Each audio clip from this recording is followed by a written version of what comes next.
বিগত 16 বছর ধরে জনগণকে একত্রিত করে আন্দোলন করতে পারে নাই।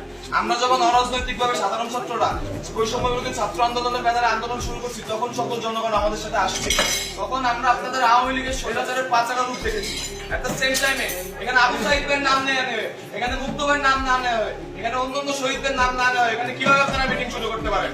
এখানে আমরা কোন দলের টাকার উপরে ভিত্তি করে আন্দোলন করি নাই। এখানে সাধারণ ছাত্ররা প্রতিদিন হেঁটে খেয়ে না খেয়ে কোন সিঙ্গারা বিস্কুটের লোভে না যে নিজেদের পায়ের মাথার ঘাম পায়ে ফেলে তারা আন্দোলন করে। এই একটানা 35 দিনেরও বেশি সময় ধরে আন্দোলন করে তারা। আমরা আতঙ্কে পুলিশের উপর এই দেশটাকে আমরা ঠিক করতেছি। আমরা যখন দেশ সংস্কার করতেছি অরাজনৈতিক ভাবে, আপনারা তখন রাজনৈতিক দলের নেতা কর্মীদের নিয়ে এখানে কি করতেছেন? আপনার এই প্রশাসন লেয়াজু ভিত্তিক প্রশাসন, এই প্রশাসন যদি ভবিষ্যতে থাকে, আমরা আশা করতেছি আমরা সাধারণ ছাত্র সমাজ আবার একই ঘটনার সম্মুখীন হবো। আবার গুলি চালাতে পারেন। আজকে আগের দিন আপনারা লীগের হয়ে গুলি চালাচ্ছেন, এর পরবর্তীতে